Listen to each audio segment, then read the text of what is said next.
For the last of our series of panel discussions, we have assembled a very special group of changemakers who form a part of Canadian Black history. All panelists are retired senior Black police commanders, not just officers, commanders. I introduce to you retired Chief of the Winnipeg Police Service and new Inspector General of Policing, Devin Clunas.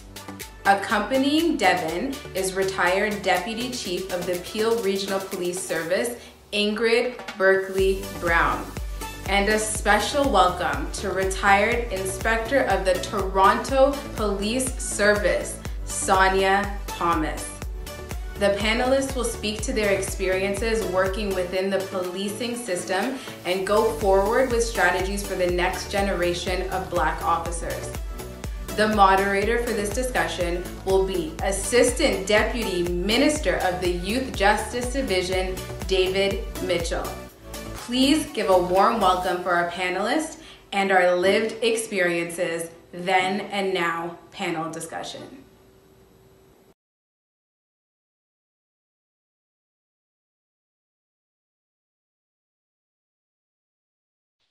Hello everyone and welcome to Moksha Canada's Afro-Caribbean Cultural Festival.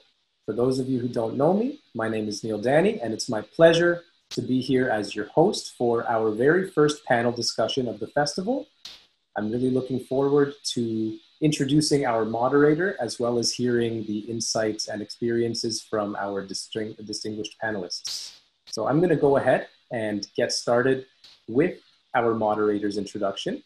But before doing so, I just want to say that this initiative and this festival is something that we at Moksha Canada are very excited about introducing and launching for its first year. We can't wait for the festivities to continue in further years and further festivals. But this is our very first, and we are looking forward to having this festival that we can promote and celebrate Afro-Caribbean culture and heritage. So thank you so much to all of our panelists for being here today. Thank you so much to our moderator, David Mitchell, for being here today. And it's with great pleasure that I would like to introduce David Mitchell. David Mitchell has dedicated over 30 years of his career to public service. He's a strong community contributor who has served as the chair of Toronto Community Housing Corporation, was a founder and past president of the Association of Black Law Enforcers, which is ABLE. The members of ABLE are representatives of justice professionals from federal, provincial, and municipal law enforcement agencies. In his role as president, David provided leadership in areas of advocacy, community engagement, targeted minority recruitment, government consultation, and fundraising. Under his strong leadership, major community linkages and partnerships were created as examples, creating policy positions on racial profiling, presented to government panels, and organizing 2 international conferences of Black law enforcers hosted in 2000 and 2005. His dedication to public service has been recognized by numerous awards, such as the African Canadian Achievement Award, Ontario Women in Law Enforcement President's Award, Jamaica Excellence Award, Ovation Partnership Award, Minister's Award for Community Service, to name but a few. While the Ministry of the Solicitor General, David fulfilled progressively responsible operational and administrative roles that included correctional officer, uniformed sergeant, deputy superintendent, and superintendent of a correctional institution. He was also the founding head of the Correctional Services Criminal Intelligence Unit. In 2011, David earned his first executive promotion as Director of Probation Services for the Central Region. In 2016, he was promoted to Assistant Deputy Minister of the Youth Justice Division. David holds a diploma in Police Foundation's leadership with a degree in progress at the University of Guelph Humber in Justice Studies. As a leader, David's vision and mission are to continue to be an innovative justice leader who is committed to public safety through meaningful partnerships with community organizations and by facilitating policy and operational practices that support human rights complaints fair, equitable, and safe law enforcement services.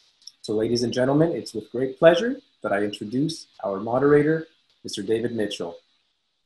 Thank you, Neil. It's a pleasure to be here today. And I guess I want to start by apologizing for that lengthy bio. That's the one my mother likes to hear, that I like to hear. But I'm proud to be here today with people that I consider to be friends, pioneers, and contributors. So let me just give you a little bit of history about Blacks in policing, in particular in this country. Please. So you've had the first Black man as a police officer in the 1880s in Ontario, a gentleman named Peter Butler III. But actually before him, the first Black informal policewoman, a woman named Rose Fortune, in Annapolis Royal, Nova Scotia, became Canada's first informal Black female police officer. That's significant because the panelists that we have today are all pioneers, trailblazers, and people who have worked hard in the community and the profession.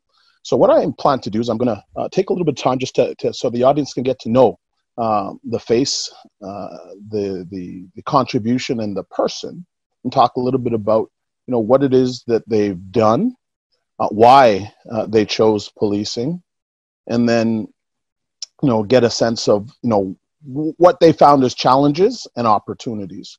And then we'll really begin to get into some current issues, everything from defunding the police to oversight, to mental health, to the relationship with our community, to recruiting, retention, promotion, the whole piece. So I'm going to start actually in a bit of a reverse order.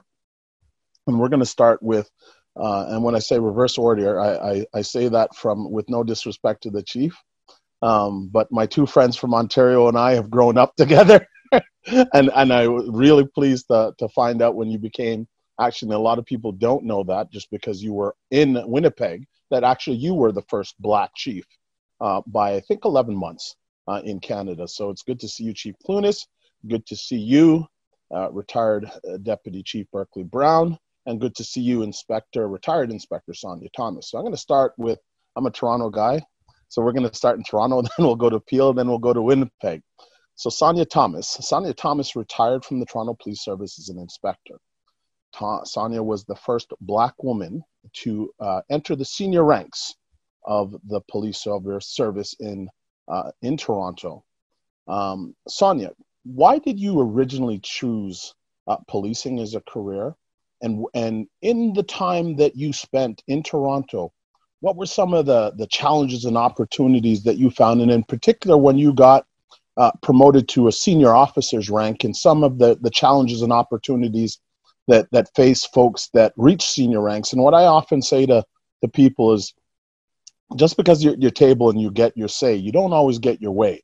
And sometimes that's a little bit frustrating in terms of trying to move the envelope. So just really interested in some of your experiences. Sonia? So I was born and raised in Toronto, and I was in the 80s, in the early 80s, you didn't see a lot of, well, in fact, I didn't see anybody that was in a police uniform that looked like me. And I had a few interactions with the police.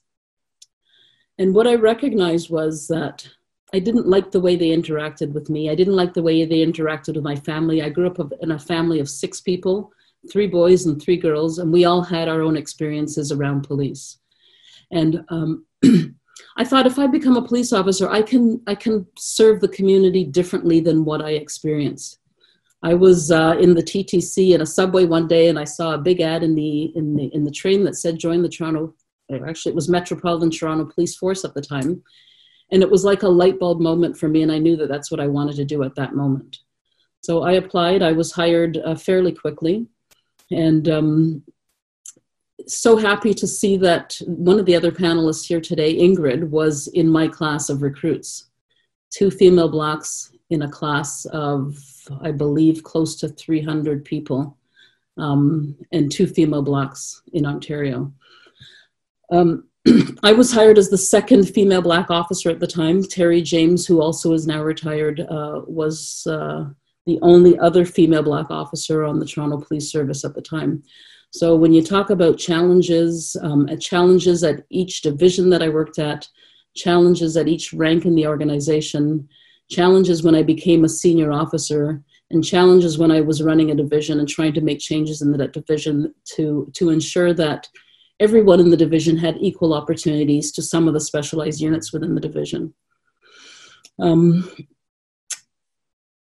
those challenges, it seemed like not only was I was fighting the people I worked with in many cases to get them to understand the importance of ensuring that all of our units looked like the people that we served in our communities. And I'm sure you'll hear similar from your other panelists. And I don't want to go on too much. I have too many stories, and I don't want to take up all the time relaying those stories. But I can tell you that as a female Black in a male-dominated organization, it came with challenges. And it was about learning how to navigate those challenges and how to get over those barriers and come out after 33 years with my sanity. Okay, good. Next is a lady who retired from the Peel Regional Police, and Ingrid Berkeley Brown retired as a deputy chief. She is the first Black woman in Canada to attain the rank of deputy chief, and really interested.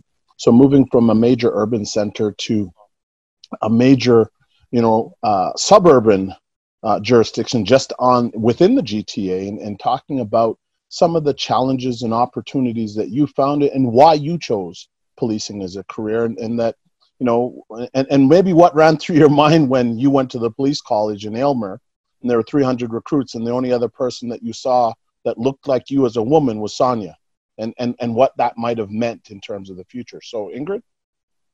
Okay, well, first I want to thank you guys for giving me the opportunity to be here. But like Sonia said, me becoming a police officer was literally a fluke or by accident. I had occasion to meet a young Black male officer from Toronto, and he kind of put that idea in my head. And this was in 1981. I took up his advice. I went to apply to become an officer. I was immediately disqualified because I was told I was underweight. And my weight did not meet, height, weight stuff, right? Which was one of the first barriers, I would now come to recognize I experienced. I continued trying. In 1986, I tried again, but I tried with various services. And through that, I had occasion to become an officer with Peel Regional Police. I was the first Black female officer with Peel Regional Police. For me, when I went to the police college, first of all, I was also I think I might have actually been the only female that was married. I had a 3-year-old son. And so it was a little bit of an anomaly within the policing environment. I found the challenges at the college wasn't so much with my peers, but it was more so with the instructors. And Sonia and I kind of had similar experiences. We were kind of held to different standards, I can certainly say, than some of our peers. Instead of getting support, I think we were kind of left to, I would use the word flounder, struggle, and we had each other for support. So that was a good thing, having Sonia there. As I moved through the ranks within Peel Regional Police, again, being the first Black female, but also even at that time in 1986 when we started, females were also a minority, like limited, and so was Blacks in general. There were several challenges along the way. I know I had conversation. I did not have mentors along the way. So certainly as a constable, as a sergeant, even as a staff sergeant, I had to kind of create my own path. The challenges that I experienced, my thing is always take these challenges and use them as opportunities. So from each one of those, there was always something I learned. So for instance, if I try to apply for whether it's a promotion or a transfer, I was always kind of told I'm not competitive and, you didn't get the opportunities. It took 3 times to go from constable to sergeant, sergeant to staff sergeant. And that's not unique in itself, but I also knew I brought a lot to the table that I wasn't being recognized for. So, I had to go out and find those situations where I can make myself a better candidate as much as I can. And for me, my mentors, etc., were from the community significantly until I became an inspector. That's when I started to get internal mentor support. I have to say that I like to take what I've experienced, use it, but also use it as a learning thing for those who I am trying to also mentor so that they can understand. It's about persistence. It's about resiliency. You cannot give up, because if you do, somebody else is going to get that piece of the pie that is rightly yours.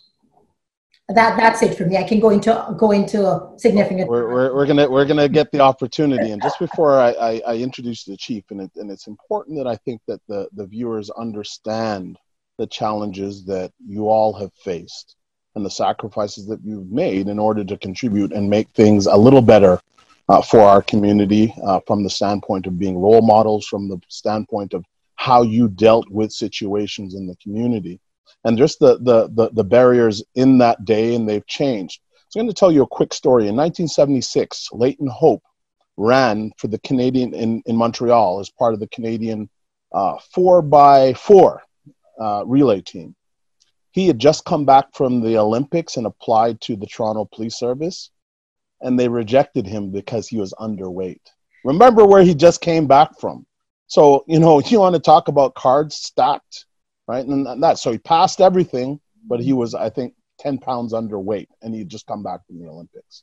So the next guest that we have is someone that I'm very proud of, and actually when he got promoted, I think I was one of the first persons from this side of town, anyways, in terms of Ontario, to send him an email saying, we're behind you and we support you. So Devin Clunas was a police officer in Winnipeg, and Winnipeg, the size of the Black community in Winnipeg, obviously not anywhere close to what it is in Quebec and Ontario. So even more challenging to be able to climb the ranks, get the support of community, because now the community looks a little bit different. So Chief, tell us a little bit about what drew you to policing and some of the challenges and opportunities that you've had the opportunity to see in your career. Chief? Thank you, David, and thank you for going in this particular order. It was really enlightening for me to hear the stories of the two ladies who went ahead, and particularly Sonia. A lot of commonalities. I hear a real common thread being woven through all those stories, and I think you'll hear some similarities with mine. But I think just listen to both of you. I think it was probably much harder being a Black female than it was being a Black male. I really honestly believe that, listen to your stories. But Sonia, like you, what drew me into policing was the fact that I had never seen a Black police officer in our city. But I remember being a teenager and saying to myself, because what I saw in popular culture about people who look like us, typically we were the bad guys. And I remember as a teenager saying, that's not true. One day I want to do something to set an example for all the kids who look like me and for the greater populace, to say because of what we look like or where we're coming from doesn't mean that we have to feed a certain stereotype. But policing was never something that was in my mind's eye until I was in university, had a part-time job in security at the Bay in downtown Winnipeg. And it was the first time that I had an opportunity to sit down and speak with an officer face to face. It was not a Black police officer, the white police officer. As I said, I'd never seen a police officer who looked like me in the city. But I loved the job I was doing in security, and it was this officer who said, Devon, if you like that so much, why don't you consider becoming a police officer? And the only reason I decided was because I thought, it's a very visible, very public job, and if I became a police officer, other Black kids will see that, hey, you can be the person in the front of the cruiser car rather than the person in the back. And then for all the rest of the people in the public, they will also see that being Black doesn't mean that you are the bad guy. That's truly why I decided I wanted to become a police officer. Now, in terms of challenges, here's my story. I can't honestly say that internally within the organization, there were any significant barriers that were placed in front of me. If anything, people were trying to fast track me, but I said very clearly, I don't want to be fast tracked. All I want to have is a level playing field. And let me rise if I have the opportunity to rise. And I can tell you honestly here, David, that every single promotion I ever applied for, I received. There was only once in my entire career where I applied for a transfer to the vice division. And, I heard that a particular sergeant had something negative to say about me at the time, so I didn't receive the transfer. So what I said to my sergeant at the time was, I was a constable. I need to go to a conversation with this particular sergeant. I would like you to accompany me. For the simple fact, I don't want anyone to say Devon said or did this. So that's what I did. The following year, I received a transfer, and I can tell you my career was just like a rocket ship. In 10 years, I went from constable to chief of police. So I can't sit here and tell you that I had these incredible challenges. I must also say I realized it could also be regional, because the situation was quite different in the city of Winnipeg. I was just very well supported here. And I know that my experience is not the experience of every officer who looks like us. But for me, it wasn't so much the challenges. I saw the opportunity. The reason I kept applying for promotions was I thought the higher I got, the more opportunities I have to make this real significant difference. And as you said, when I arrived in the position of chief of police, and I didn't realize till I got notices from, you say, folks like you in the East, that Devon, you're the first. And then all of a sudden I felt like you have this huge responsibility. And if anything, I can say, no, I realized that what I was doing was reflecting on everyone who looked like me. So I had to do it with excellence. So at that point, I did feel that sense of burden that, Devon, you're in this role. It's not about you anymore. It's about much more than just yourself. Thank you. You know, as I sat here and I listened to you, and we've had an opportunity to just get a sort of glimpse into the environment, I want to just bring this forward just a little bit and want you to talk about your observations as it relates to policing now and our representation. So I've been watching this and commenting and advocating for the longest time as it relates to succession planning and ensuring that we are represented in every rank, because what happens is when you have a gap, we end up going backwards, right? So at one point in the OPP, the Ontario Provincial Police, we'd risen as high as the rank of deputy commissioner. That person retires, then we came all the way back to inspector before we got a superintendent. And realistically, in 1992, when the Association of Black Law Enforcers started, there was only three black inspectors in the province and possibly the country. The issue now, and I talk about the urgency of now, is that we currently have one black chief. We have, I believe, 3 deputies, right, that are there, but everybody is in that cohort of retirement. And the RCMP, we're not making a lot of progress either. The problem as we begin to talk about diversity is increasing representation. But because of the demographic wheel, as people, we're not hiring enough to replace those that are retiring, never mind come to the number or the representation. I don't want to say number because there's not a magical number where we're going to be reflective of our communities and still within that trajectory that people could then obviously be promoted. So I'd like to hear from you folks a little bit about that observation. So you've retired, Chief. Where's the next, where's the next highest ranking person, that is in Winnipeg, right? I know in the RCMP where folks are, so we at one point had risen to the rank of superintendent, Superintendent Upshaw, Ted Upshaw. Ted retired. I think we only have one black female at the rank of inspector, right? And out of the 18,000 RCMP members, there's only 300 blacks. And it'd be interesting to see demographically who's at what spot that will be retiring, which will actually send us backwards. So I'm interested in some commentary from folks. And once again, how do we fix that? Yeah, and I think this is something all police services across Ontario have probably been speaking about for a very long time. I mean, I hate to say this, but I feel like the service that I left is in a much worse position than the service that I joined in 1986, and worse than what it was 10 years ago. There are very few Black or minority officers in line to move into those senior officer ranks and to move into the command level ranks. And I think it's unfortunate. I think that police services across Ontario, across Canada, have to be much more strategic in what they're doing in terms of mentoring officers, in terms of ensuring that those officers are promoted into the ranks where they can have a significant effect on the supervision at each level, effect on representation at each level, I think it just has to be much more strategic in what police services are doing. I don't know if we've done enough of that in the past, and there's much more room to improve in those areas for sure. So Ingrid, I know you spent some time in recruiting throughout your career. Your observations here, and what do you think some of the critical things that we need to do? Because I'm also going to, and then once I go to the chief, I want to talk about, does it matter or not? And then once again, look at some of the barriers that some of the young people that I spoke to yesterday talked about in terms of street checks and how that has affected people in the background stage. And there's, recent articles that I'll sort of contextualize that where issues not directly related to that person, but related to who they were associated to and whether or not it's the one-time association that gets captured in there with no opportunity to explain the context other than you were seen with this person who there are difficulties with, which then may or may not speak to your character. But Ingrid, just in terms of the recruiting piece and the opportunity to make sure that for the future, we at least sustain what we had. Even if we're not making gains, we should not be going backwards.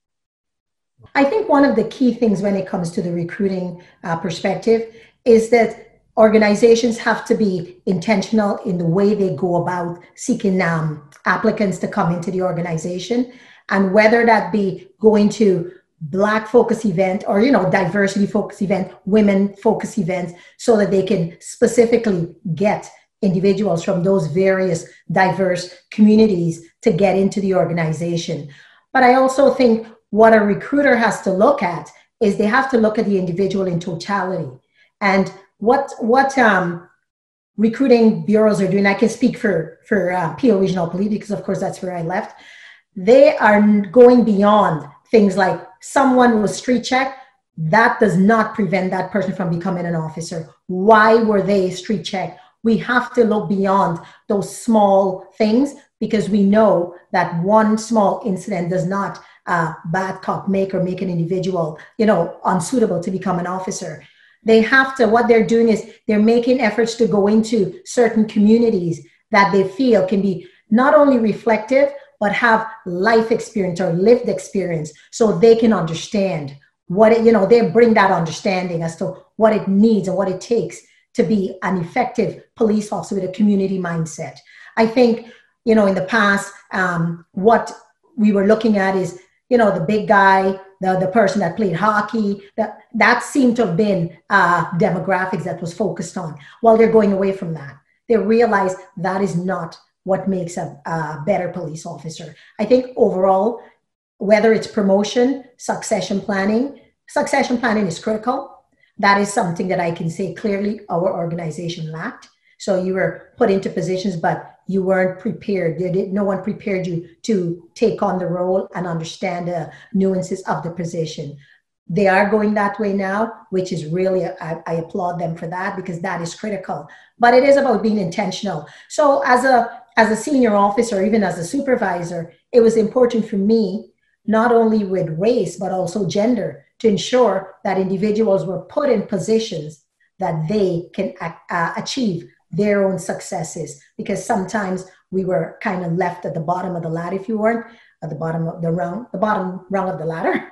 If you weren't given opportunities, it's about access to opportunities. If you're not given opportunities to get courses, to get, transfers, then it'd be very difficult for you to ascend that ladder. So those are the things that has to be done. And that's the thing I know that's being done. Making every effort to make sure we intentionally go out, select appropriate individuals and put them into positions to achieve success.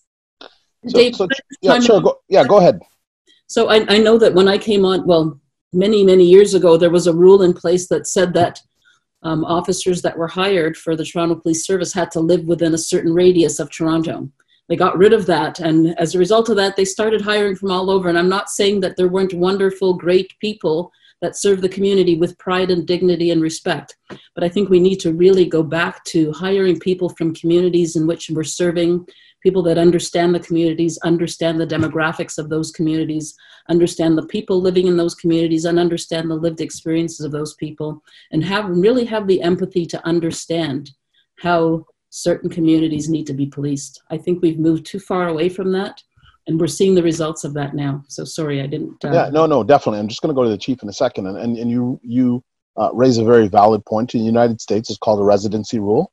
So in certain county or state or municipal agencies, you can't work there unless you live in those counties or that state, in terms of being familiar with the jurisdiction in which and being representative of it. You know, I know working for a provincially deployed organization and having spent time in the north and people stopping to look at me, where in Toronto, just another person that looks like you, but this, like, you know, so imagine that culture shock and some of the challenges then, I guess, that happens. Chief, take us away from a bit of an Ontario-centric view. Tell us what the rest of the country looks like and what it looked like in Winnipeg around these same things, especially in a circumstance where our numbers are less or less. And I think it's last year I saw something about a black inspector in Edmonton. I didn't even know we had black officers in Edmonton. Well, quite funny, but you know what? I appreciate this discussion. And you think back to the 80s when both Sonia and Ingrid and myself decided to apply to the police service in terms of representation. We never saw a black police officer, but something still encouraged us to say, that's a job that we could do. Now we're living in a day and a time when I think most people who look like us realize, yes, they can be a police officer. I can tell you in terms of the Winnipeg experience that the city is quite open. I can tell you during my time as a chief of police, incredibly open, going to the communities, not just waiting for the communities to come to us. And at one point in time, I finally said to the community that, you know, the city is doing all it can, the police service is doing all it can. It's time for us, I'm saying us as a community, to start doing our part to ensure that our young people really look at policing as a viable option. I know oftentimes we have newcomers who are coming from areas of the world where there's no sense of our relationship with the police or the fact that you could be a police officer. So I think for us to actually see the representation that we're talking about, and again, I'm speaking about this regionally because differences might exist, like you said, in Toronto. But I think we have to work at it from two ends. The organizations are doing phenomenal work, but I think sometimes within our own communities, we now have to step up and start doing the work from this end. Because if we want to see that representation, I can tell you there are areas of this country where the doors are wide open and sometimes our people aren't walking through the door. So you said, you know, you really want us to be solutions minded. For me, it's about empowering our people. I was having a discussion with a young black lawyer here in the city just a couple of days ago in my backyard. And I'm saying, I appreciate we're all often asking for something else to change. But I said, even in terms of policing, I want to empower people to know what their rights are. So if they have an officer who's mistreating them, but they can answer from a point of power and say, hold on here, I know what my rights are, and ask the right questions. Yes, we need to ensure that officers respect and treat people properly, but I really want to empower our people to know, this is how you should be treated, and if you're not, here's what you can do. So I think we need to do both of those things. Change the institutions, but also empower our people. And as a follow-up to my comments, is it making a difference? The fact that we have black police officers. I talked to young people yesterday and I got a 30-70 split, and the 70 wasn't too positive, right? So where, yeah, you know, there's a guy that works in my school, he's cool, he's done this, he's done that. And there's a lady that helps us out, she's an officer and does this and that. But, you know, my experience has been they treat us rougher. They're just as disrespectful, if not more. And I don't necessarily think that that's or when they see things or hear things happening, they're not speaking up. So is the fact that you have black police officers and black people working in the criminal justice system actually making a difference in terms of fairness, equity, and safety for our community? Chief, let me just start with you and then go back the other way. I think absolutely it is. You know, and earlier you talked about, we can't just look at this singularly. It's not just about the justice forum. The fact that we have black people in these significant positions within the community, it's doing wonders for our young people. So not just in terms of policing, but are people being treated differently? I would say absolutely. The unfortunate thing is this: the ones that get the highlights are the negatives. Think about how many interactions police will have with people of color or just people generally speaking every day, and it goes incredibly. And yes, The negative ones get the highlights, and sometimes there are some negative ones that don't. But I still believe the vast majority of police officers are out there treating people of all colors in a very ethical and equitable fashion. Do we need to deal with these negative interactions? Absolutely. So my answer to you is yes, it's making an incredible difference. I can tell you, I have two daughters, one 33, the other one 27. And, you know, when this whole issue arose with George Floyd, they asked, like, did we grow up in a bubble? Because they weren't experiencing a lot of that negativity. And a lot of the young people here in our city, when we ask them, okay, tell us about the negative interactions you've had with police. Many can't tell you of any negative interactions, but vicariously, because of what they're seeing, they assume it's happening to everyone. So hear me clearly. Again, I speak about some of this being regional. And what I'm saying is that because the negative gets all of the spotlight, we're missing so much of the positive things which are happening. And so we have to feed the positive for it to grow while we're dealing with the negativity. We have to fix those issues, but let's not lose sight of all the good that's being done. Boy, Winnipeg sounds sweet. Is there any houses for sale down your street? Sonia, any thoughts around this perception that black cops ain't making a difference? Yeah, I refuse to believe that, only because I know I was a black officer, and I know the comments that I got from people from the community. Sometimes we don't know or understand the impact we're having on people in the community. I think just the visual alone, going into the community and for people to see a female black or a male black in uniform, respecting the uniform, being positive in their interactions, has a huge impact on the community. We may not always hear about it. But on the other side, it's about hiring the right people. We're not just going to hire blacks because we want to fill numbers. It's about hiring the people that have the core values and that we know are going to serve in the community in a respectful way. Just going out and hiring is not the answer. And I remember in 1986 when I was hired and I sat down in a police car with my coach officer, and he turned to me and said to me, "Oh, do you think you got hired because you're female black?" And I said to him, "Well, hopefully I got hired because I'm highly qualified and probably even more qualified than you to do this job." We didn't get along too well after that. You're lucky him to ask you to go walk the street and meet him at the station. But again, Ingrid? I think it's all about the people that are being hired. Yeah. Ingrid? You know, I echo what Sonia says. I think it is making a difference. Not only because certain black individuals who, as police officers, can interact and understand, and it's about that empathetic value. They can empathize with some of the situations of other people from the black community that they encounter. But I think the key is in the selection of the individual to become a police officer. Because if you don't get it right to that point, then you're going to have struggles, throughout. So a key part is the selection of the person. So for me, that's the core part. Well, I'm going to push the three of you here now. And the reason that I'm going to push you is that, so you say that we're making a difference. I see where we're making a difference, but it's our community leading the charge as it relates to defunding, right? And abolishment of all things. And my analysis, and we had a bit of an informal conversation earlier, was you cannot put simplistic labels on complex issues. So in my mind, I believe in detasking and reallocating. So what are the things that the police should not be doing or can't do well that somebody else is appropriately suited to do based on their skill sets, resources, and connections, right? But even though, so the numbers of blacks now working in policing and working in associated issues, and it's our community leading this charge saying, well, it doesn't matter, all of you guys are the same, and the only way in which to sort of bring the organization, the governmental organizations that's affecting their lives into order is to defund. What do you think about that? Ingrid, what do you think about this whole thing about defunding? And once again, the fact that it's our community that's leading this, and what would you say from the perspective of what's a better route forward, or what's a different road? I don't want to say better, but what's a different road forward that actually could improve this? Ingrid?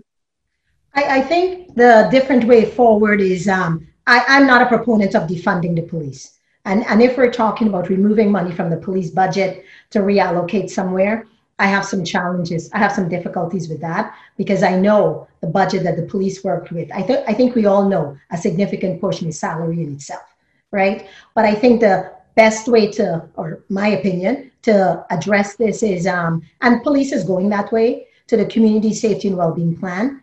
And that's the way to go. So it's not just police alone that's working on solutions. It's kind of an integrated approach with police, mental health, what do you call it, like public, Ontario Works. You know, it is a combination of various agencies and institutions working together to address and come up with solutions to certain situations. So, I mean, if we're dealing with someone in mental health and in crisis, a lot of police agencies are going to where we have the MCERT, which is the Mobile Crisis Response, Rapid Response Team, so that officers are partner with someone from the mental health profession so they can evaluate a situation and determine. We don't want to criminalize individuals that are suffering from mental health issues. So I think it's on the right track with the community safety and well-being plan, so that it's a combination, an integrated approach of various agencies and institutions working together.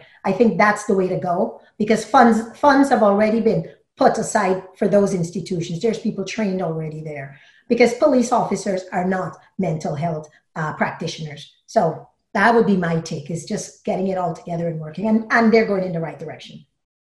Sonia? Yeah, and you know what, I'm going to echo a lot of what Ingrid said. I do believe in redirecting funds. I think there are health professionals that can deal with matters that police are responding to. And we also understand that a lot of these matters that police are responding to often result in use of force and use of force issues. So I believe in redirecting some funds to those people that are trained and highly professional in areas that we are not, or that police are not trained enough in. Okay, thank you. Chief? You know, I would say the call to defund is a deeply emotional, visceral response to what people saw happen in Minneapolis. When they say it's our community that's asking for us, I would also challenge the fact that it's our community. There are individuals within the community, but I think when you sit down and have conversations like we are doing right now, you'll find, I would say, the majority of people within our community recognizing that this just really isn't practical. The issue of reallocating, absolutely. When I was the chief of police, I made a radical statement. You know, I said, we'll no longer be policing status quo. I said, it's crime prevention through social development. I went to my premier and I said, no more money for police, but here's what I want you to do for me in terms of crime analysts and civilian support. I went to my CAO and I said, I want you to cut my budget and put it into social services.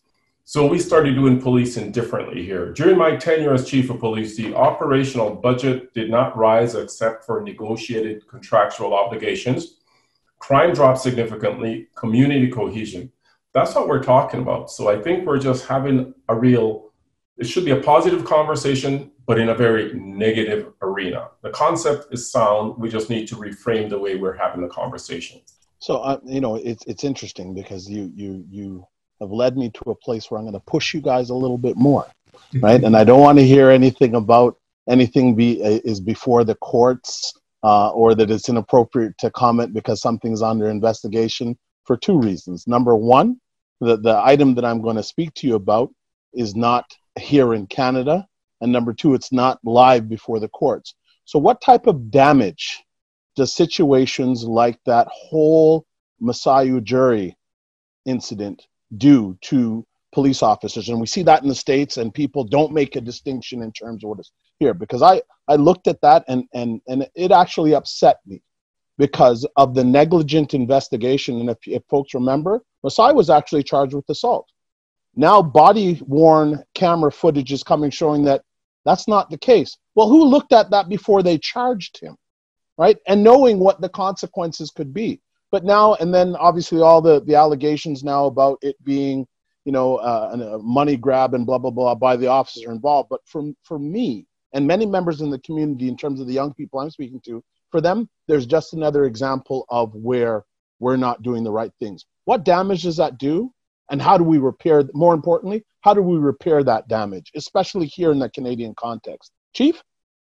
Refresh my on the details of that. So after the championships last year, between the Raptors and the when the Raptors won the championships, Masai Ujiri, the president of the Raptors, went to step onto the basketball court where the championship celebrations are. He said that he went to show his credentials to a police officer, and the police officer claimed that he didn't, that he actually pushed him. And they charged Masai Ujiri with assault, right? The charges were not, they declined to prosecute them. Right. Right? So the charge was laid. As of yesterday, video evidence, his lawyers have released video evidence that they obtained as part of disclosure. And this was the video that the officer's wearing, showing clearly the officer pushed him twice for no reason. And as part of the first push, he was actually taking his credentials out to show. Right. And the original story was he had no credentials. He just pushed the officer and the officer was injured. Right. So for right now, that has done damage to the integrity of the institution of policing, especially at this time with everything else that's going on. And Absolutely. Right. And so you alluded to that a little bit in your comments with respect to George Floyd and individuals calling for things and maybe not, having the types of conversations that we have now where people can get different perspectives and have some reasonable conclusions and analysis to say, okay, how do we make things better instead of just tearing everything up? Yeah, absolutely. You can't defend that kind of action. And I think the only thing we can do when something like that happens is stand up and say, yes, we don't condone that. We're not in line with that. That's not who we are as police services. We just can't condone that. The challenges in the past, I think, oftentimes is that there would be silence, right? The organization who's involved is silent, but I think the rest of us need to stand up when we see behavior like that by fellow police officers, and we need to denounce it. And you saw more of that, in the situation with George Floyd, but I think we need to make it absolutely clear that we stand for integrity. In a case like that, yes, it's going to tarnish all of us, but the only way we can come back from that is very forthrightly stand up and saying, that's not what we stand for. It's really unfortunate. Part of what I often tell people, and they say, well, no, we're exactly the same. I'm not saying that couldn't happen here, but it's also important that we don't paint Canadian policing with the American policing brush. There are distinct differences. I've lived and worked in the States, lived and worked in Canada. There is. You talk to Blacks who are Americans who are now living in Canada, they will tell you there are significant differences. But when we try to share that sometimes with Canadian Blacks, they say, no, it's exactly the same. Now, we still have our issues here, but the two countries are not exactly the same. Yeah, definitely. And I think what's important that you've characterized there is that we have our issues here. They don't look the same and they don't feel the same. And so people really shouldn't generalize. And I think we also have some opportunities to challenge and change those issues. Sonia? Yeah, that's a great question, Dave. And I think there's some inherent dangers in accepting the account of an officer's his evidence and what's written in his book without properly referring to a video that is available. And it's a very negligent investigation, and it really compromises the trust and transparency of a police service. And I think as a result of that investigation, it compromised that police service that was involved. I think it's embarrassing. And I think it probably happens a lot, especially without video footage or video evidence. And we saw that in the States over the last couple months, and all the footage that's becoming available with either negligent investigations or bias policing. And it's embarrassing. It's embarrassing for all police officers. Ingrid? I'm going to echo what both of my colleagues said. What I do want to say, though, is that this is where the trust in the community gets broken down, right?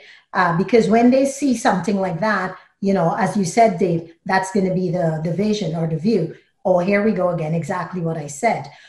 But I think one of the key things, and Sonia alluded to it, I know most agencies are now going with the video or body-worn camera. My concern with that, I think that's a great thing, but it's how it's going to be utilized. When are they going to turn it on? At what, you know, is there particular situations for them to turn it on? Well, they have to keep it on all the time, because that's the only time we get a true impact and understanding of what happened.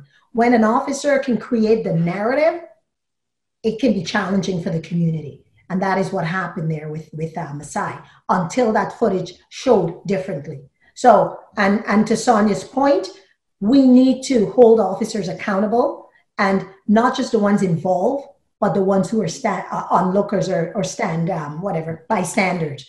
Because in Peel, I know now, I mean, it's always been there, but I don't think it was, I don't like the word enforced, but I'll say that, you know, regularly. Too often, individuals would kind of keep their head low, keep their head in the sand, pretend they didn't see, and they would get a pass. Well, right now, those individuals are being held accountable also, because it is bigger than that. Because when the bystander officer can say, hey, you know what, that's inappropriate, you can't, you know, step in, right? That's when we're going to get that trust coming back from the community, and we're going to be able to build these relationships we constantly talk about. Yeah, definitely in terms of the influence that people need to use their peer influence differently. There was a point in New Orleans when the new chief came in a while back, and it was Charles Ramsey, and I think he'd actually come out of Washington. And his philosophy for dealing with corruption at that time was that he would fire the person's partner, because his position was that person, you and they can't be working together, and you have no clue what your partner's been doing. So you're going to get fired for not reporting and not having some integrity. But let me shift this a little bit to some issues that we're having in the community now with young people. What's the advice that you would give a parent in terms of, you know, raising a Black young man in contemporary society now in this Canadian context, especially where people may feel that they don't have all of the traditional tools that are available to them? I'm being polite now. So, you know, we're all from the Caribbean. And the chief and Sonia, all of us will appreciate this. My mother raised me with an iron fist, iron foot, iron pot, iron spoon, and anything else that was iron. But you can't do that. And in fact, yesterday, talking to the young people, we had a lawyer that talked about traumatic events for young people that have created a situation where they're making bad decisions now because, you know, lower IQ, poor self-esteem, and that whole corporal punishment thing, even where it doesn't cross the line of abuse, but the impact. And I believe that that's a holdover from slavery, that we learned that from the slave master. Somebody doesn't listen, they don't do, and they're going to move along. And you know how serious things are going. So right now I'm in charge of youth justice in the province. I've got 17-year-olds, you know, caught in a vehicle by you, my colleagues, with an AK-47 and shot 3 people. And then when you go to the parents have no clue, or parents not involved, or, you know, the times when I've worked in intelligence and we hear there's information that little, you know, Johnny has a gun under his bed, and sure enough, when they go and execute a warrant, there's a gun and parents have no clue. What advice would you give to parents, like short of the iron fist, iron foot, iron pot, because we know that probably is not working anymore? Sonia? Yeah, and you know what, that's a difficult piece, because we understand that in many households, it may just be the mother who's working, and there may be a lack of supervision in that home. You know, I speak to young people and I speak to parents, and so one of the things that was important to me, I have 3 children, they're young adults now. One of the things that was important to me was right from the start to be involved, to be present, to be involved. When it was parent-teacher interview night, it didn't matter what shift I was working, I was going to be there. I never missed a parent-teacher interview, because I thought it was important that the teachers see that I'm involved, and that the father of my children are also involved in the parenting of these kids.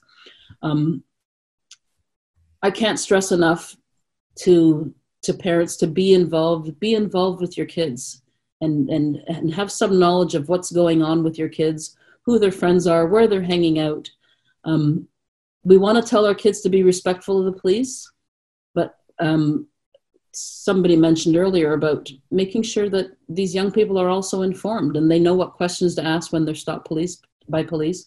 But again, teaching them to be respectful, but you have to be involved in your kids' lives. It's not enough to say that I didn't know that AK-47 was in his room.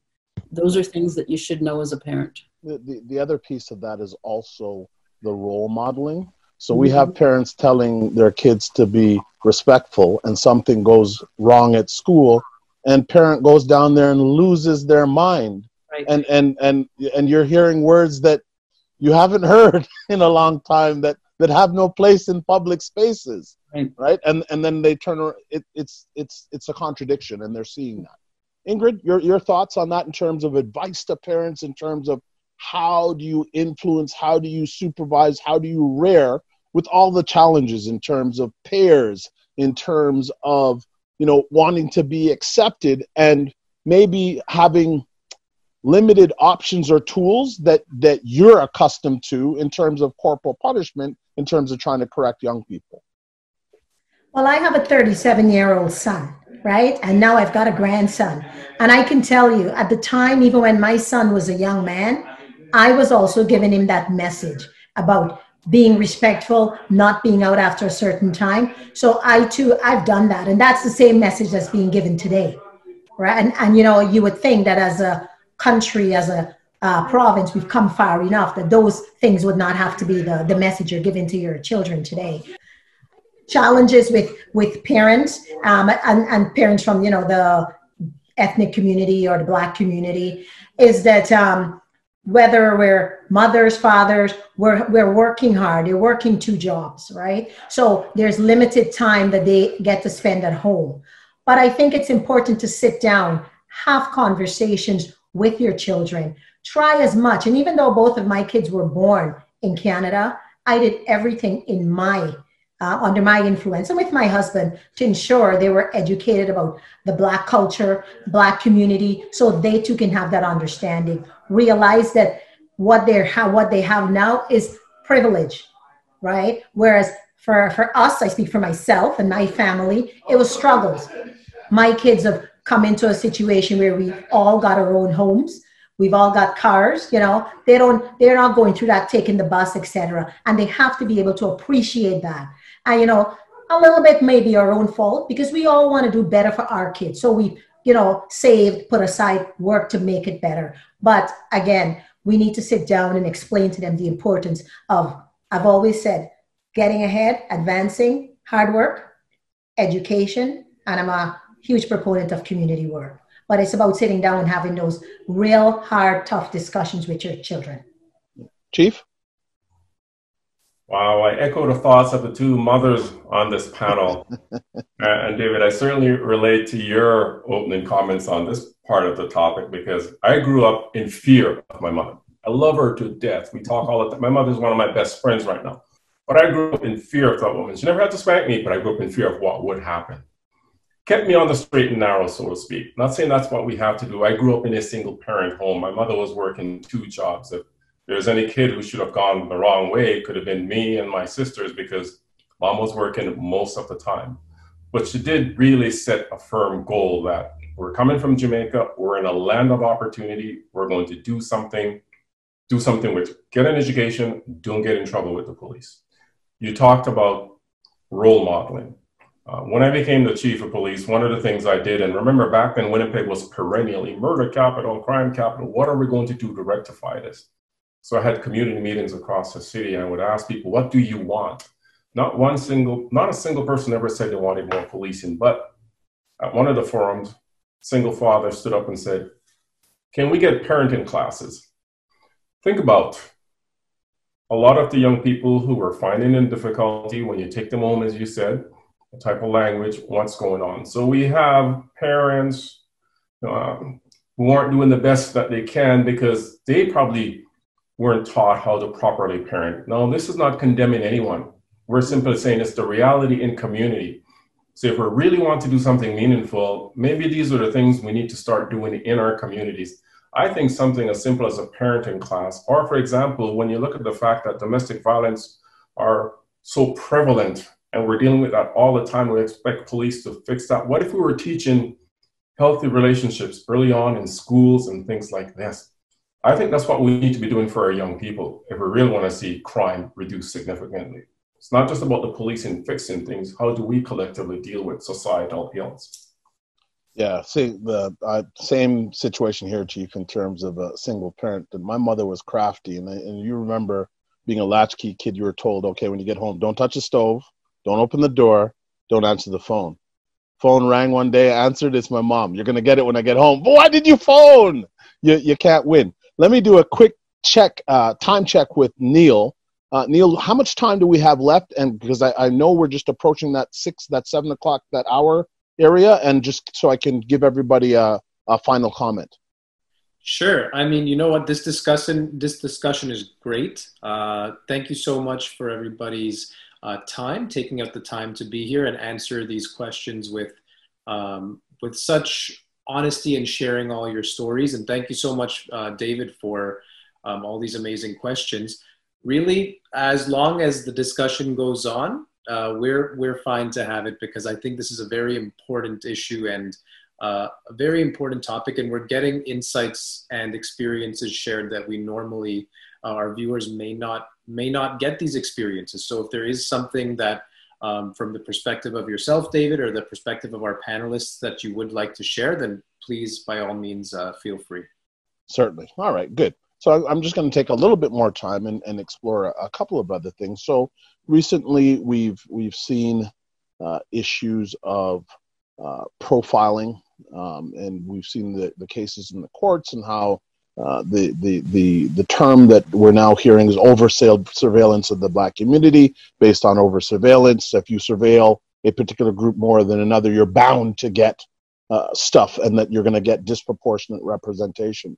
What do you think we need to do as a society, as oversight bodies, as government, as police and justice leaders, in order to begin to peel back the negative impacts of that? And in addition to some of the other things, so I know in the last 8 months that the president of ABLE has had to meet with 3 chiefs of police and 1 deputy minister of corrections around really public inappropriate things by their officers that were racist. And these things are posted on social media and having an impact, once again, on the integrity and the reputation of their organizations. So just like to hear a little bit of commentary from each of you in terms of what are the things that we need to do in terms of leadership, or advice that you would give to people, including the community, in terms of being able to address and stem that stuff. Sonia? Well, that was a fulsome question, and probably requires. That's the beauty of being the monitor. I don't need to. It's mine to criticize, yours to create. Right. You know, I think this is one of the things that I've always harped about is strong leadership.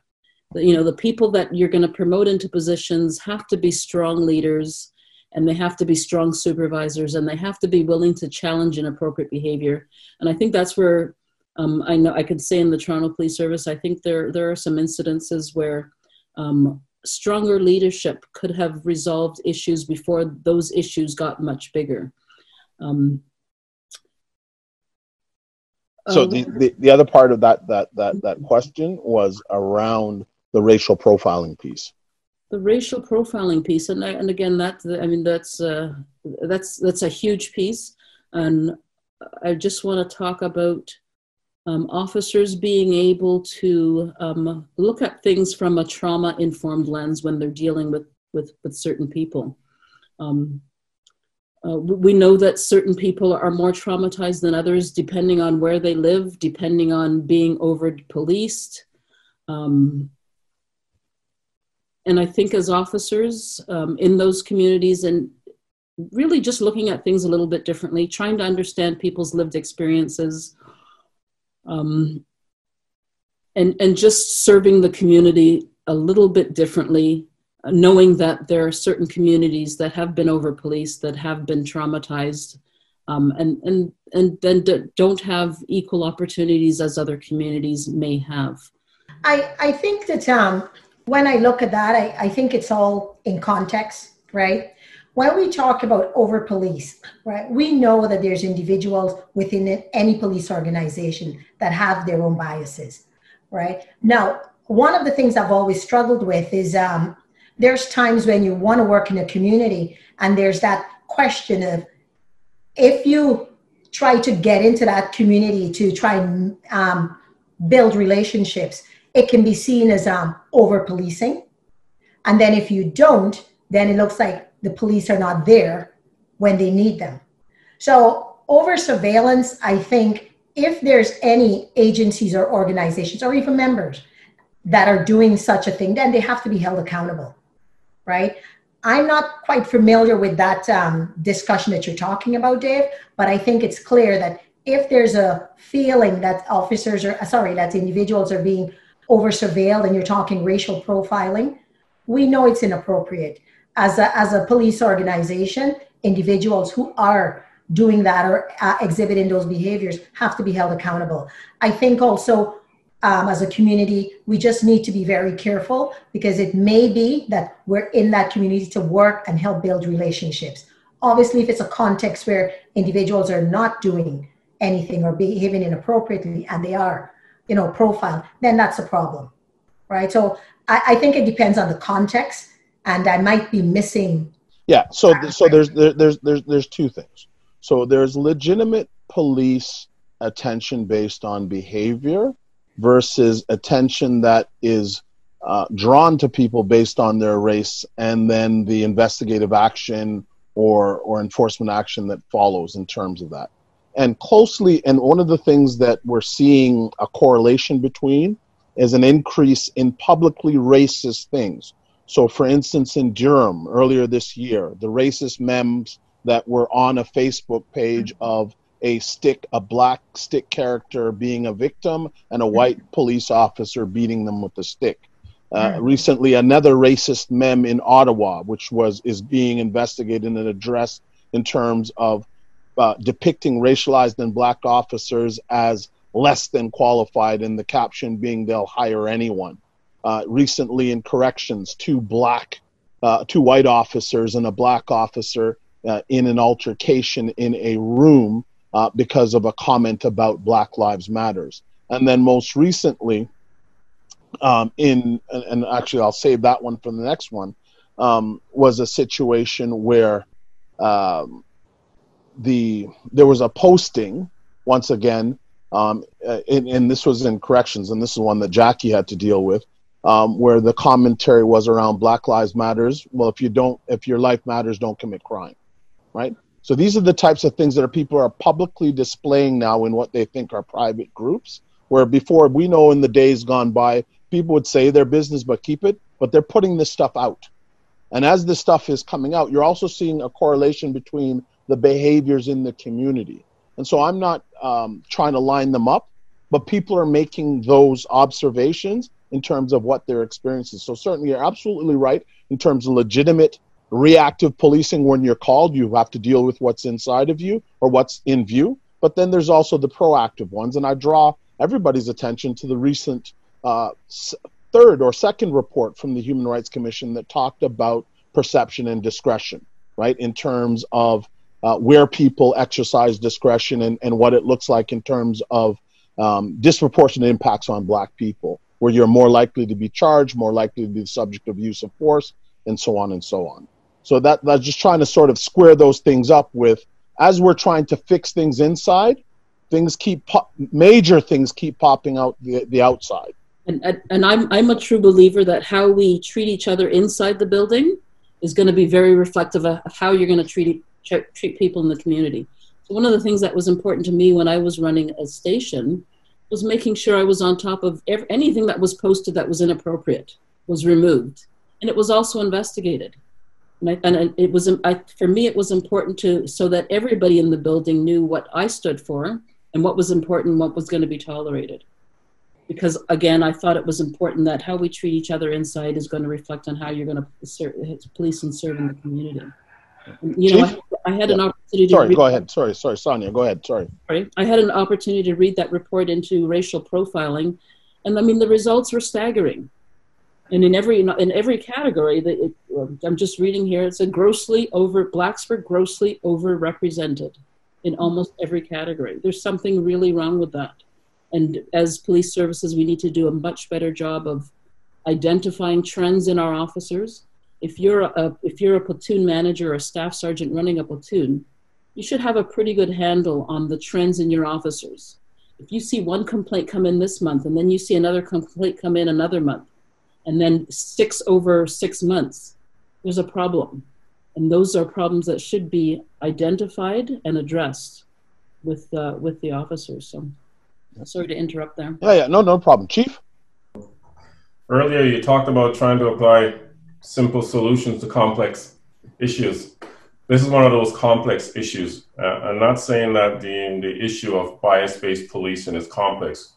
It just shouldn't happen. We need to deal with it. But I think a lot of this, and Sonia just touched on it, it comes back to the culture within organizations or institutions. It comes back to leadership.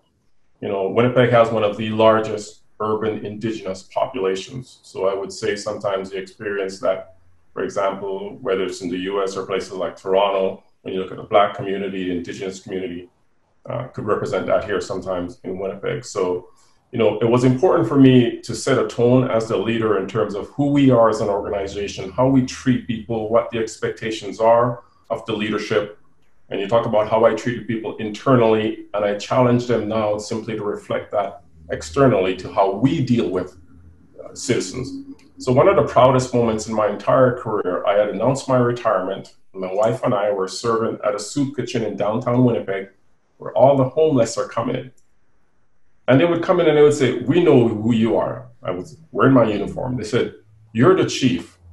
Since you became chief, your officers started treating us differently." Now, I'm not there, let's say at 3 a.m. when my officers are dealing with the homeless. But I'm saying because of the tone that we set of who we are and what we want to be, I'm not saying we're perfect, but I believe a lot of these issues stem from leadership and the culture that we set within our organizations, and also holding people accountable. Accountability is not a bad word. Oftentimes people believe it is. But I think when you have the right tone and the leader sets the tone and you follow through and you treat your people with that sense of dignity and respect, and you say, this is who we can be, and you show them, that example I just shared with you is a testament that yes, it can be lived out. So we have a huge challenge ahead of us. And we can't always look at, well, it's the frontline officer. I often say, you know, we can't point the fingers first at ourselves. What are we as leaders doing? If we're consistently seeing this in our organization, we got to start looking at ourselves. And so it needs to come back. We need to have honest conversations like that. But it's a very complex situation. This is just one piece of it. But can I just say? Sure, of course, go ahead, Ingrid. In addition to accountability, can we say that there also has to be transparency? Because I do know the situations now, David, that you were referring to. And I think I speak to the one with Chief Slowly. He took the opportunity and he put it also externally so that the public knew that as an organization, he is not prepared to tolerate that. So it is about leaders showing leadership. Yes. And the accountability, but transparency. It needs to be out there so that it's not just people within the organization that knows about it and knows that he or chief or the police department finds it unacceptable. But we need to let the people externally outside know that yes, it is unacceptable, and he is going to hold people to task, or any chief is going to hold people to task when they do such inappropriate behavior. That's yeah, 100%. Thank you for that, Ingrid. I'm going to go to my last question and issue, and it's an emerging trend, and it's called discrimination and racism by proxy. Which people are now using the police as a proxy or an instrument in order to demonstrate or to engage in racism. So the first sort of incident that was the New York incident with the gentleman in the park and the lady with the dog, where she in a very calculated way called the police and said, it's a big black man and I'm scared and he's threatening me and all, knowing or having a sense of what would happen. Well, we've recently had 2 cases of that here in Ontario, where the one was as recent as last week, where somebody called the police in Toronto in the beaches, and if you know anything about the beaches, not very diverse part of the city, and reported a black male with a long gun and a mask on, and a black female with them. When police responded, it was an 11-year-old child with a Nerf gun, clearly a Nerf gun, and in COVID wearing masks. So this is what's happening. I just read one earlier today in Ottawa, a black man on a bridge in Barhaven. He was riding his bike. White lady wants to cross the bridge. There's plenty of space, so he's taped this now. She says the move and that she's intimidated by him. She calls the police and says that, I can't cross the bridge. I'm being intimidated by a black man. And the dispatcher, because you can clearly hear the dispatcher, repeats, don't intimidate the lady, move and let her cross the bridge, right? Obviously, follow-up action has been taken, but the new thing now is to use the police as an instrument of racism, right? So now that's the proxy. What I can't do to you directly, I can set up a situation, right, that will lead action to be taken against you, or at least some type of trauma will be inflicted upon you in your life because of what I've done. How do police sort of deal with that in terms of how they respond to things? Because obviously now we need to take a little bit of a different approach. Everything is not as it appears. And especially that dispatcher, and she slowly is dealing with it. So that's the other piece of that. And that's somebody that I have confidence in. But were you clear? The dispatcher has only heard from one person, and then the dispatcher repeats it, saying, get off the bridge, get out of the way, you're intimidating her, right? And this is black university students, so not the usual suspect. And, in a twisted and warped way, I'm very happy when it happens to those of us that have power, privilege, and education, because it has a little bit of a grounding effect. And also, they can't assassinate your character, because usually it's a whole criminal record known to police, so it really shouldn't matter, nothing to see, let's keep it moving. But I'm really interested in, what do you think that the police need to do now that we know this is what's happening, that people are intentionally calling the police, misrepresenting things, and they're clear to make sure that the police know that it is a black person? And it's interesting, I always talk about the difference between a physical descriptor and somebody's self-declared or self-declared identity, right? And they make sure that descriptor is in there as in terms of that hyper dangerous individuals in my presence. So I'm interested in, what would your suggestions be in terms of being able to deal with this new phenomenon that started to gain steam? And this is not the States, this is here in Canada. So I'm going to start with the Chief, and then we'll go back to Sonia. Chief? Well, I would continue by echoing what Ingrid said on the last question. Transparency. I think we deal with this, and if it means that somebody like that you charge with a public mischief, whatever the right charge might be in your respective area, and we need to publicize this so people know that we're taking it quite seriously. And if there is inaction or improper action by somebody within the organization, you also need to deal with that. But I think you have to hit this nail right on the head right now. For every one of these incidents, don't say that there's something small. Somebody does something like that, I think it needs to be dealt with very publicly to send up the right message. Ingrid? David, from day one, as a young officer, the one thing that always troubled me significantly as a patrol is when I heard communications dispatching an officer to a call that there's a bunch of, someone's complaining that there's a group of black males by a car. As an officer, my first thought to that is always, so what? What is the issue? What's unique about this, right? So when I hear this, somewhere I think, and we talk about police culture, I think it is our police culture that's giving these individuals, I'm going to use the word, the audacity to make those claims and make those complaints. First and foremost, we have to educate, train our dispatchers. It's not about someone, they need to ask more questions. And it's clear, and I recognize dispatching things happen, rapid succession, because it's situations like that escalates, right? And, certainly if this young person is not doing anything wrong, then you can end up with a bit of confrontation. Now you end up with a young man being charged because, we're going to cause disturbance or something, right? So a significant amount of education on for a dispatcher so that they ask clarifying questions, so what about the bridge or whatever the crossing is? But also, I think one thing that we have to do, and we talk about the collaboration and integration, is educate the community. Whether as I was going to say Chief, or whether as Devin says, posting the fact that we are dealing with public mischief, but also making them aware that it's inappropriate to call. Just, we do a lot of that for 911, but we also have to make it clear those are inappropriate things to do. The person have to be doing something against the code or whatever it may be, but it's not about that. But a significant thing, I think the chiefs and and senior management needs to do is educate, have the dispatchers make more training, education about, vetting those questions, getting more clarification as to why that person is calling. Sonia, Yeah, last and word. I think nothing changes, whether it's by proxy or not. Officers have to attend the scene and they do a proper investigation. No more negligent investigations, and then you make a determination based on your own lived experiences. And I think they refer to it in the report as fear-generating factors. We know that officers attend scenes and they have their own lived experiences. They have fears of their own. I think officers need to check what those generating factors are that cause them to respond in one way or another. But I think nothing changes. We cannot continue to do negligent investigations where we make a determination based on a radio call that comes into communications, as opposed to attending and doing a proper investigation and then making a determination based on that. Thank you, Sonia.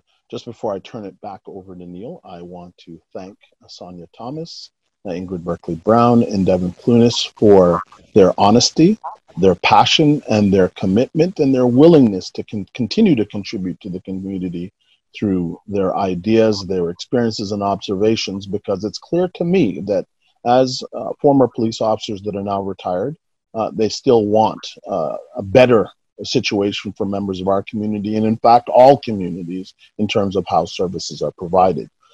So I'd like to thank them again on behalf of the Afro-Caribbean Cultural Festival for their contributions. And I'd also like to thank somebody who's been silent the whole time, and that's retired Superintendent Keith Merritt from New York Regional Police, who was one of the driving forces behind this. And Keith is one of those cops that everybody knows. So I don't even know how he ended up working undercover, because he's one of these guys that's always mixed up in community things, and as you know, he's always in good trouble in terms of trying to make things better for people. So Neil, I'm going to turn it back over there and thank you for giving me the honor of moderating this session. Thank you so much, David, and to all of our panelists, thank you. Just to echo David, thank you so much for being so honest and so passionate. And even though you are now retired officers, looking into the future and giving the next generation insight on how can we move this forward?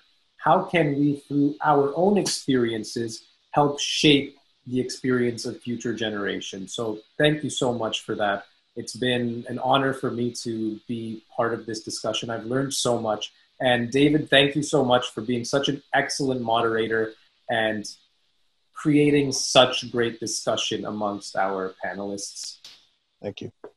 It's been an amazing discussion, folks, and thank you so much for tuning in. Festival, lived experience, then and now, of our senior retired officers. This has been an absolute pleasure, and it's been my honor to be part of this discussion and learn from such distinguished people and people who have really shaped not only their local communities, but communities at large. And thank you for bringing so much hope to further generations, the next generation, and showing them what we can do to move this forward. Before I close, I would just like to say on behalf of the Moksha Canada Foundation, founder Sunil Channan, and of course the entire team at Moksha, we're truly thrilled to have this festival. But in the meantime, thank you everybody for tuning in to this panel discussion. And once again, thank you so much to our moderator, David, and our panelists for being here, taking the time out to share their experiences, their stories, and their insights.